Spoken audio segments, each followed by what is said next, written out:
Hello, this is Pastor Frank Lewis, and welcome to another program dealing with raising children, raising emotionally healthy children.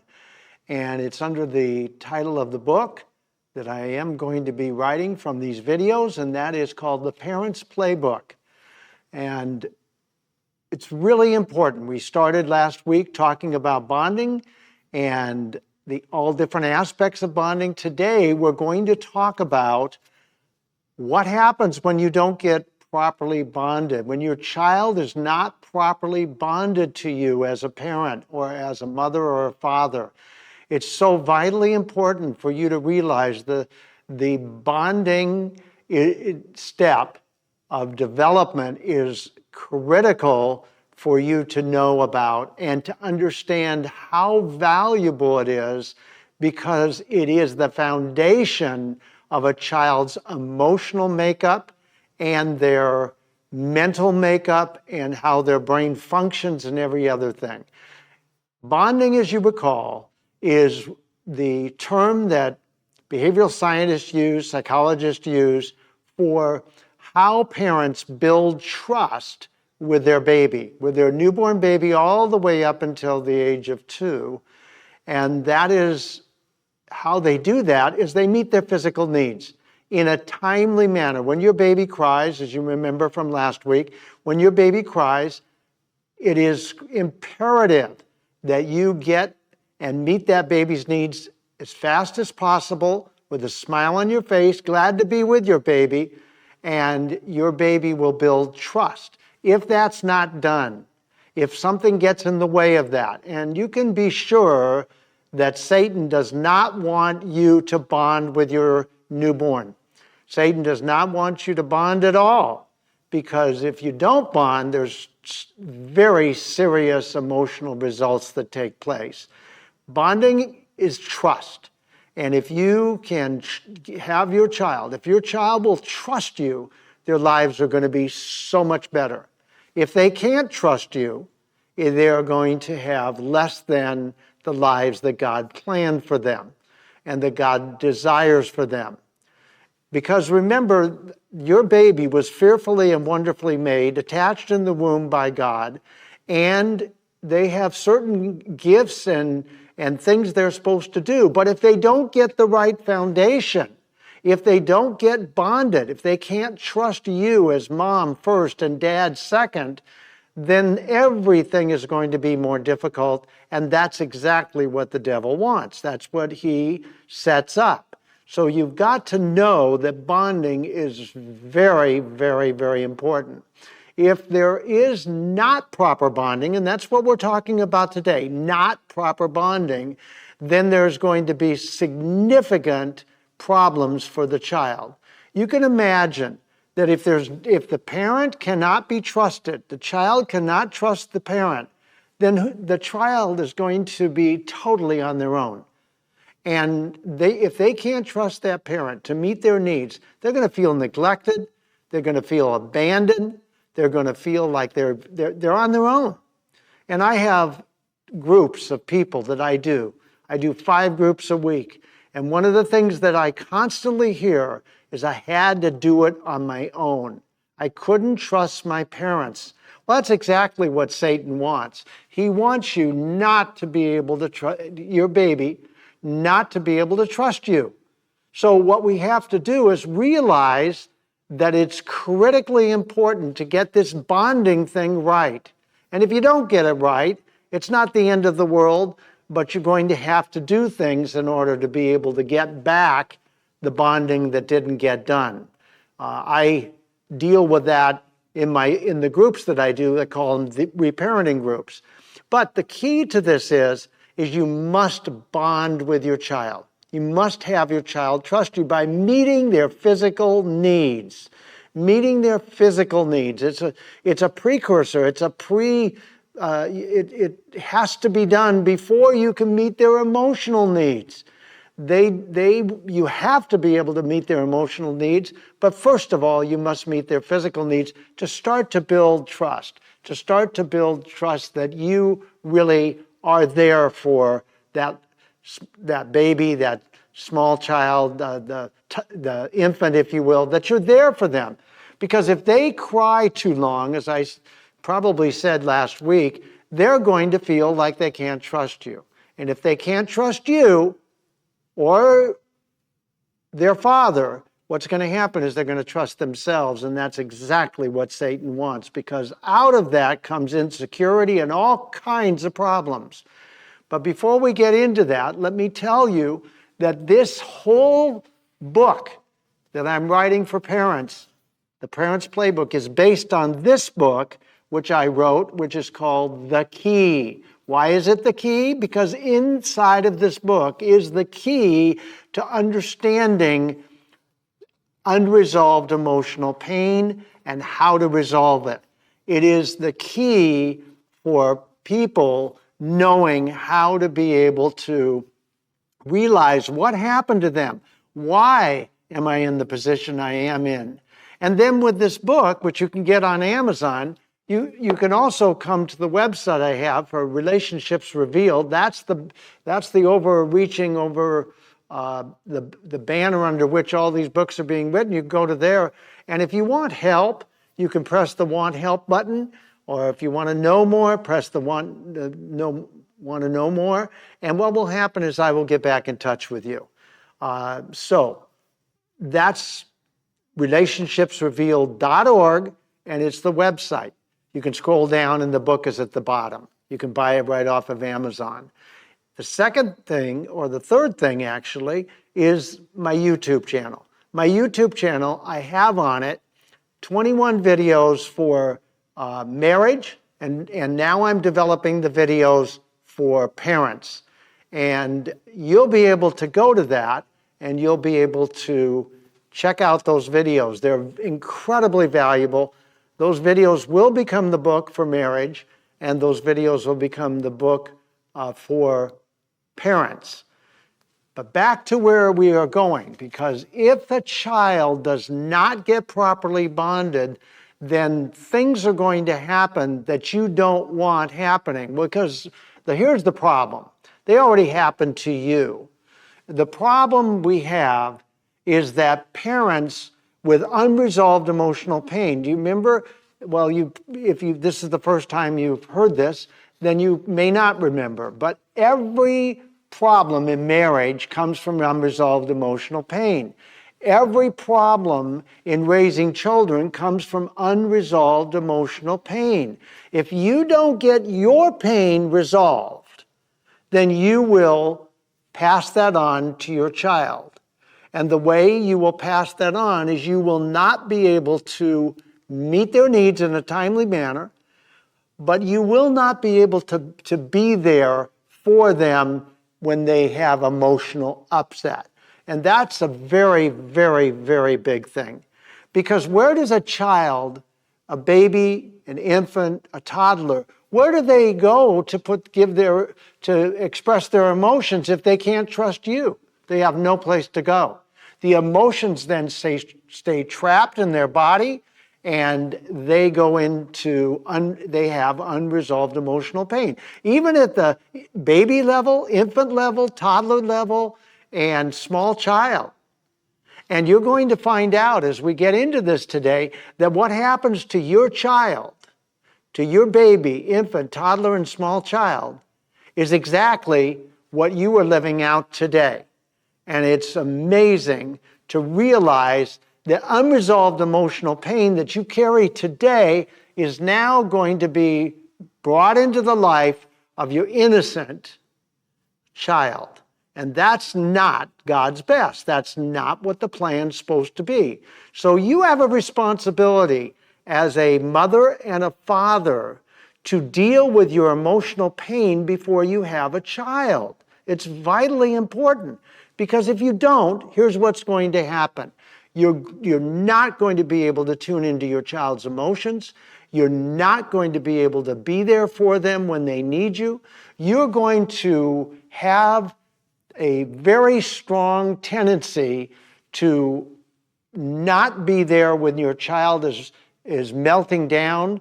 You don't know how to handle it. You don't know why they're melting down. You don't know why they're having a temper tantrum.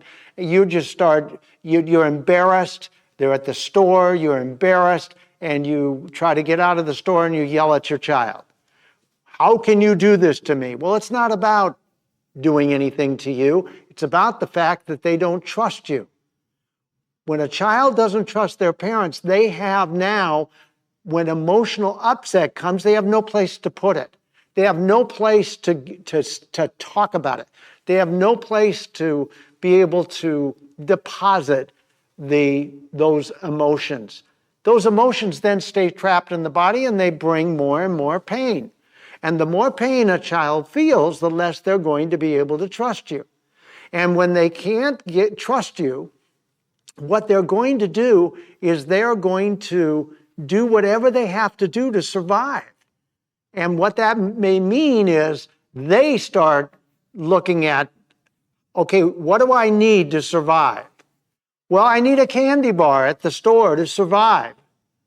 And you say no, and they throw a temper tantrum. Why? Because they can't trust you to meet their needs. They can't trust you to meet their needs. Now, here's the flip side of that. If you're very, very good at meeting their needs, you give them everything, you didn't do it, you maybe weren't there in a timely fashion, so they really don't trust you, but you do think that you're meeting their needs, what ends up happening is you end up in a situation where you think you're meeting their physical needs, but you're really not, because you're not doing what is best for the child. You're doing what's best for you. I know parents, too many of them, they just give their child the phone with a program on it in order to be able to have their child not bother them, not be involved with them. And that's one of the reasons why this generation, this Gen Alpha and Gen Z, are so mixed up, because their parents just gave them a device and that was supposed to be their parent. That's not what a child needs. And so we've got to do a better job. And that's why I'm doing this whole book, and that's why I'm taking the time and putting all this together for you, so you can know how vital it is to not only meet your child's physical needs as a baby. That means, wiping their bottom and getting them fed timely, and making sure that they, if they have colic, that you are comforting them, finding out how to take that baby out of distress and put them into comfort. Well, as they grow into an infant, now what happens is you've got to be able to do that when they have emotional upset. And when they have emotional upset, it becomes more difficult. Why? Because you are required by the development of your child to actually listen to them. Now, when they're infants, they may not be able to get many words out, but they can cry and they can get upset.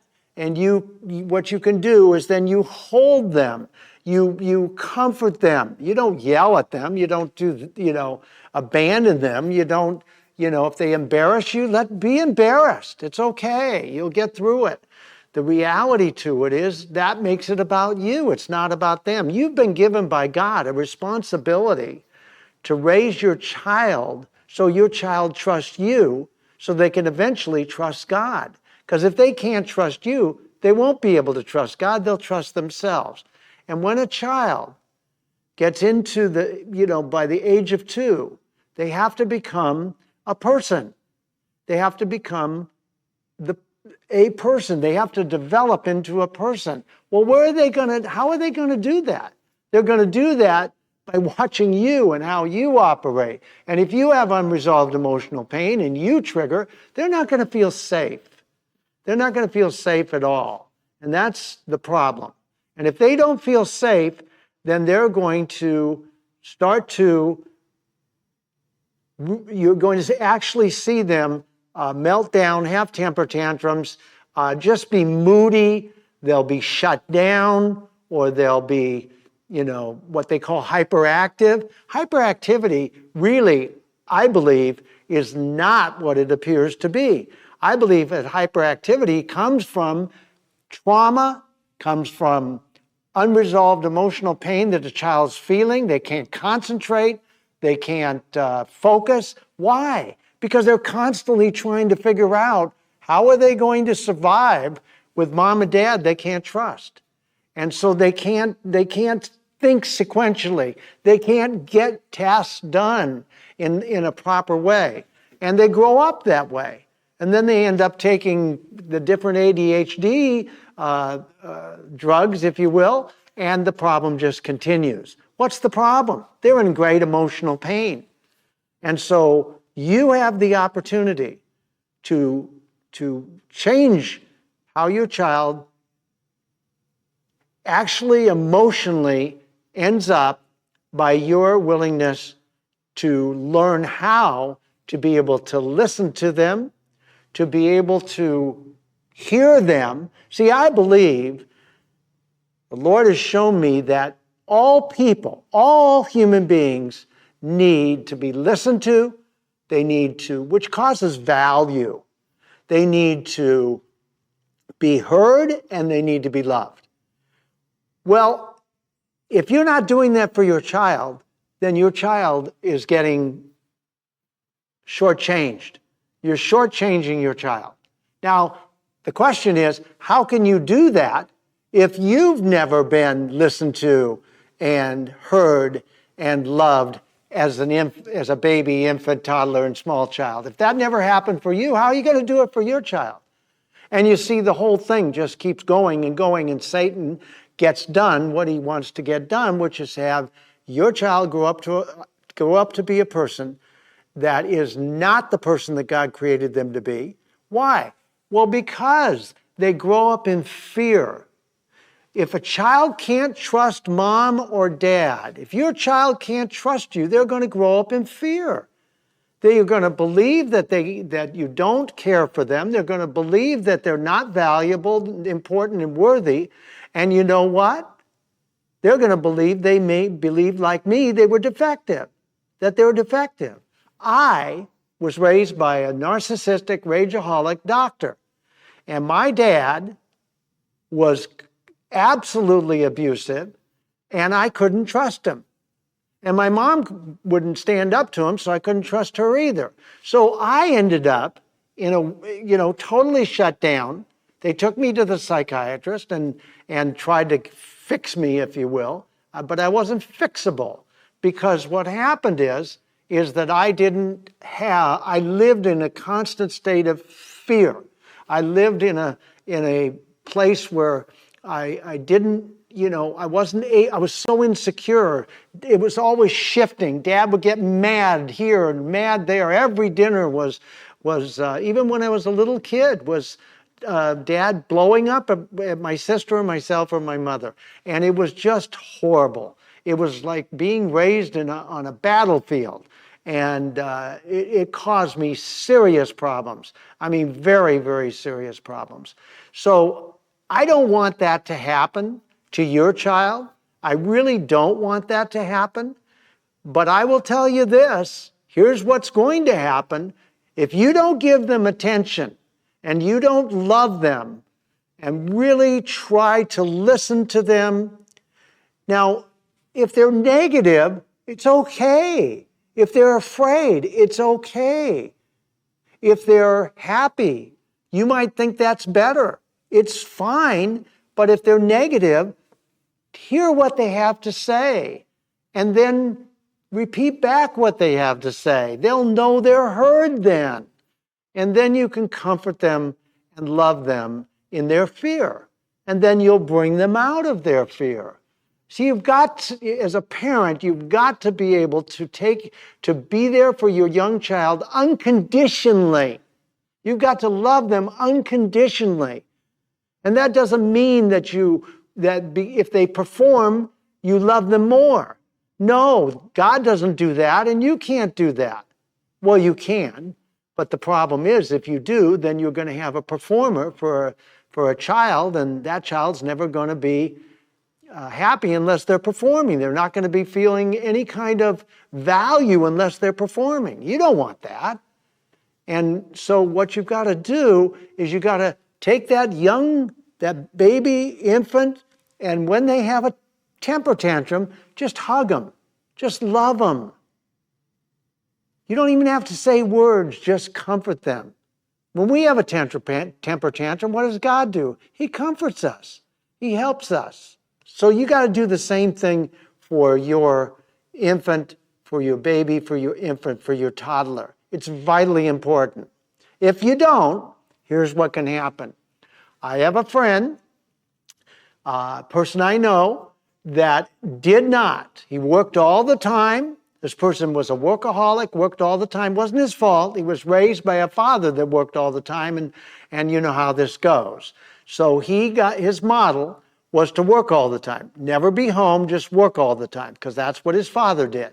So he wasn't there.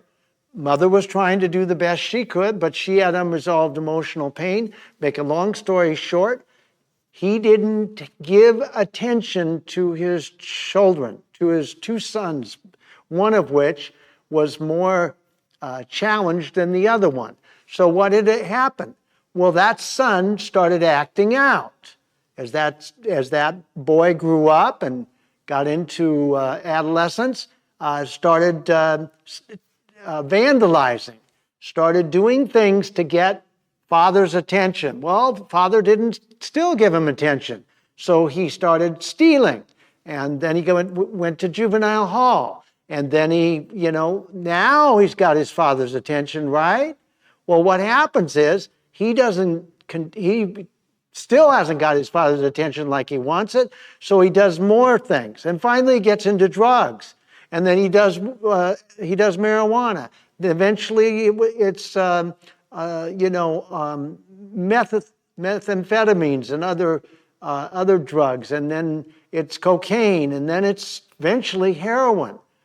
Well, all during this time, he's going in and out of prison. Well, his father's spending all this money that this father's been making all this time on this kid who's doing what? Getting his attention. Now, it's negative. But children that can't get your attention positively, they'll get your attention. They'll get your attention through negative acting out.